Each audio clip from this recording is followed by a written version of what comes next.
movie gives us how important is seed.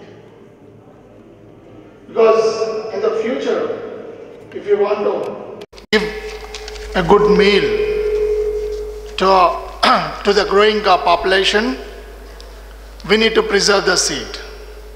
If you see the challenges, just now we have noticed that 1 hectare is going to feed for 5 people in the coming days. Earlier it was for 2 people, and the land is shrinking. We are seeing the urbanization. There is no water to produce. Breeders are putting their great efforts to deliver the drought resistance and BT and trades. So much of work is undergoing the back of us. And once we take all their efforts and once we produce the seed, it is really challenge to maintain the quality and to store the seed. We are very fortunate to see this kind of service only in India. I've been touring the entire APAC. I've been struggling to get the similar type of service in the Asian countries. And there the challenges are very high to store because it's a high humid climate, and even the production challenges also very high, but we don't have the people like Gubba who can help the industry to store. Dear friends, I met this Gubba Kiran, I think 7 years back, when I came on a project to India, started the infrastructure development for Syngenta. They gave me a lot of capital to start the cold storage. But in the industry, I just heard that there is a company which is storing the seed, where you have nothing to worry. You just hand out the seed and they will take care of your material. I spent just 1 month on the survey, and one fine day Gubba Kiran came to my office. I just told him that, Gubba Kiran, I am looking for an infrastructure which can meet my XYZ standards. Prashant and Kiran, they just took 5 minutes and told me, just give me 4 months time. We are here to create and meet your expectations. You don't have to worry and you don't have to invest. To that extent, I have reduced my capital in the project. And simultaneously, I was focusing on the setting of the fields and the best infrastructure, and Gubba started putting their best efforts parallelly to develop the cold storage. It's very fortunate that we could able to complete on time, and from the day 0 itself, we could able to store our produce very effectively, efficiently in their premises. The technology, what they are giving for us, we can just sit, as Ravi mentioned, that we can just sit in our office and see how much quantity is there, what has been shifted, and what is still lying in the warehouse. For my auditors, it is one mouse click that they could get the entire data, hybrid wise, location wise, bin wise. It's a great efforts. And if you see the cost, I am sure that if we invest on the same cost, we need to sell it more. And the service, what I like from Gubba, any seed industry, like of course multinationals and big nationals can invest on this infrastructure, but here in India, they made it available for even a small company. I was surprised to know that Gubba is having 200 seed people storing their seed. That means everybody can afford to store and maintain its quality with the service of Gubba. This is the only service available in country like India. I think it's a great service for the industry, and it's a great service for entire farming, because all the farmers are benefited by this high quality seed delivered into their fields. Yes, let's go to the topic. I think we might have noticed that Ravi has already covered a bit on the factors affecting the storability. I would like to take only 1 or 2 minutes to share that actually why do we need to preserve the seeds we all know that it's the branding. Unfortunately or fortunately, the first impact which the farmer can notice only with the seed. If the seed is not germinated, all his pleasure of continuing the efforts for the next season is gone. And he'll start blaming the brand. I think many of the colleagues are there, even from the chemistry, who is having example.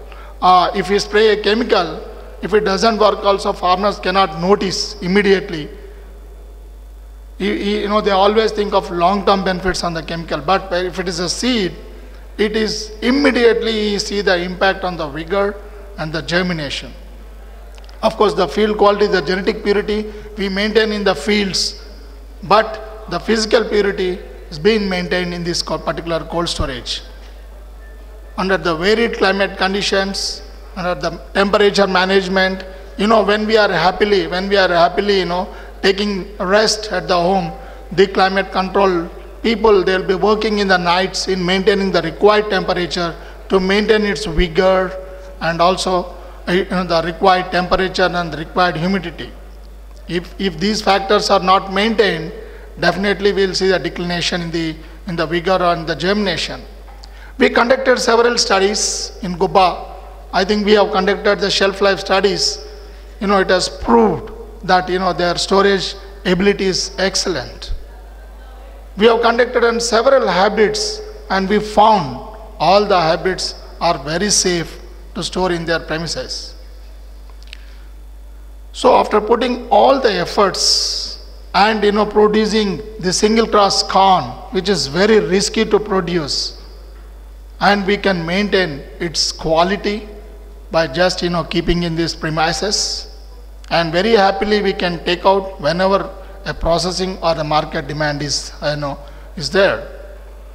So I personally thank Gubba for successfully taking. I think he is the first guy who has started an exclusive cold storage for Syngenta, and then other industry has started. Thanks Kiran for extending that great support, and also thank you for selecting this profession of serving the farming community by storing the product very safely and maintaining its quality, which is going to feed and give food for the millions of Indians and also the rest of the other countries. Thank you for giving this opportunity, and also I congratulate and wish them a great success to celebrate in the same manner the Golden Jubilees also in Gubba. Thank you. May I please call upon Mr. Satish J. Patil to share his views on the same, please.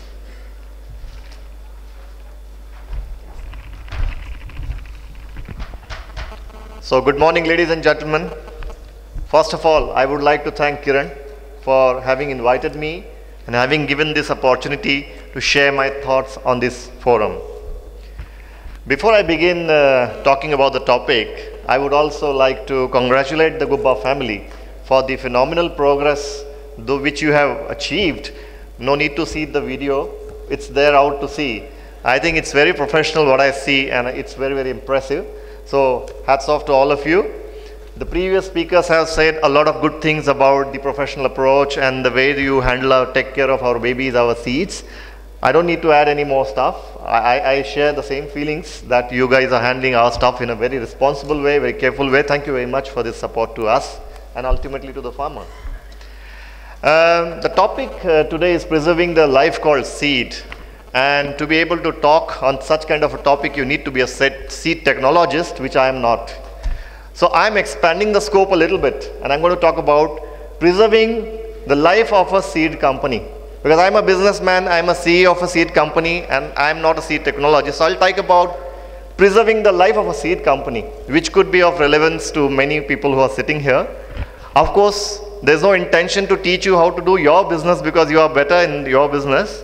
But there are certain thoughts of mine which I would like to share today. We all are doing our business very well. It is sustaining, growing. Is this guaranteed? That's the question. And there's one topic which can really affect the sustainability of the company is our performance on sustainability? Can we sustain? And that's the topic I'm going to talk about. And there are 3 steps in which I'll talk my thoughts. Number 1, what I understand or what I call as sustainability. There are various definitions. Number 2, why is it so important? Why we should be talking about it now? And third, if we want to do something about it, how do we begin, if assuming we're not doing much, but everybody is doing something or the other. Now, again, talking about sustainability, I'm not a sustainability expert, but I have some understanding of the topic which I'm sharing. What is sustainability? There are a number of definitions of sustainability if you Google it.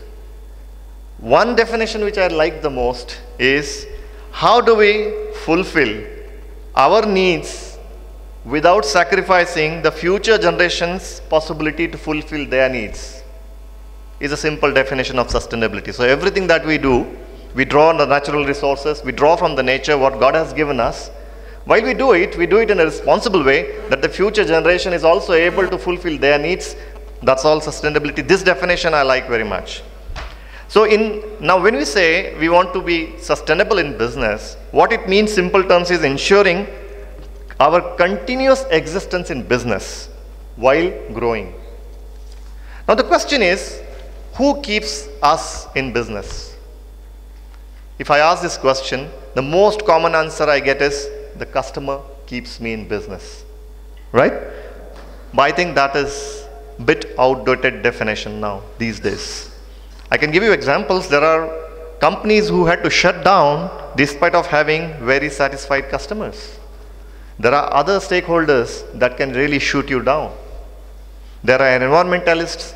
If you don't get a seed license in one state for selling your seeds, for that month or for that year, you're finished. Your business is over. So government is also a stakeholder who can allow you to work. Employees, if they go on strike, your business is stopped for that day. Shareholders, if they remove you, you're out. Your business is over. If they shift their investment to other business, your business is finished. So who keeps us in our business is not only the customers, but the set of stakeholders. And there are various stakeholders in our business. Customer is just one. Employees, government, society in general, media, even the environment is the stakeholder. Now, hence, to sustain, we need to make sure we have the license to operate. Means, we are creating value for each and every stakeholders of the company.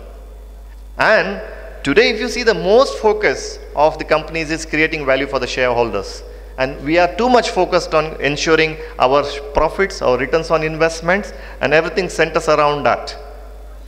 But, you know, the shareholders, their needs are also changing.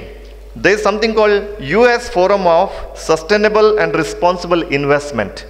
They have done a study, and that they have been tracking the investment made by the investing community globally from 1995 till now, and how this investment has been shifting in the stock markets from the companies which are less sustainable to companies which are better sustainable. In 1995, $600 billion worth of business has shifted from non-sustainable to sustainable companies, and this number by now has reached to staggering 3,700 billion US dollar investment has shifted from non-sustainable companies to sustainable companies. So even shareholders and stakeholders are changing in their expectations. They are not only looking at your balance sheet. We have many seed companies who are aspiring to go into the public market and raise an IPO, and people who would like to have an infusion of share capital in the companies. I would like to share that global investors, global investing communities these days have very strict investment norms. And they have some 10 points charters. I don't want to go into the details, but if your company doesn't fall in any of those 10 conditions, you're not the candidate for them to invest. And just to give an example, child labor is just one of the 10. Fair labor, how are you treating your labor, is another. Like that, how are you sustainable? What kind of vendors you have? If Gubba is sustainable, Gubba is my supplier. Gubba sustainability score falls, I am unable to work with Gubba. So for everybody, sustainability is a very important topic. Now, enough about sustainability. I have made enough points about this. Question is it a Western developed world topics? Do we have bigger topics like food and water, and therefore is it like a topic for 2020 or 2050 for us? Is it that far? I have to ask you a question. Probably all of you go to a gym, if not to a gym, at least for a walk or do something. Why? Is your health bad today? It's not bad. It's all right. But you never know what is awaiting 10, 20 years down the line. So you cannot start doing anything at that time because it's too late. So you are creating your sustainability by investing today in your gym so that you sustain. So we don't have to wait till this sustainability issues start affecting us very badly, because by the time it's too late. Once media gets into the picture, everything gets into it, it's very, very difficult. So typically how it works is there is a cycle. In every developing part of the world, how it has followed is, first they follow completely unsustainable way of doing business, then follows the consequences. Obviously the consequences are seen, there are pollutions around, there are different issues around, and then there are NGOs that typically the first ones to get into it are the NGOs. Once they start making the noise, media find very hot masala to write. Once NGOs come, media follow. Once media follows, the public pressure builds up. And when public pressure builds up, who is sitting in public? You are a public, I am a public, our children are public, government babus are public. Everybody is sitting in the public, your shareholders are also public. And once the opinions start building into this community, life starts becoming too hot to handle, and at that time it's too late to act. That's why we need to act early. Another misconception which I have found among my private talks with many, that sustainability is more of a risk for the multinational companies in India, and generally we can get away. I will give you two examples. Indian businessman, billionaire Anil Agarwal, having billions of dollars, wanted to start a bauxite mining company called Vedanta. Permission was denied by government. Why? Every formality was completed. The public pressure from the tribals became so high for the government to give him the permission to operate. He had no license to operate, he had to stop. Tata's acquired 997 acres of land in Singur in West Bengal. 28 months down the line, having invested 1,500 crores of rupees into this, they had to wind up and come out. Are they multinationals? They are Indian companies. So it's not so much right to believe that this is a topic only multinationals worry about or should worry about. It's a topic for all of us, all Indians, everybody. Now I'll shift the gear of my speech and come to the last part of my speech. This is sounding as if it's so negative, that is some fait accompli that I have to do. Just because I can't escape doing, I have to do. It is not only so negative. In fact, it is also a very positive thing to do, purely from financial angles. There is a Harvard Business Review study done by some professors who have analyzed the balance sheets of highly successful sustainable companies for a period of around 20-25 years. And two of the professors are Indian professors.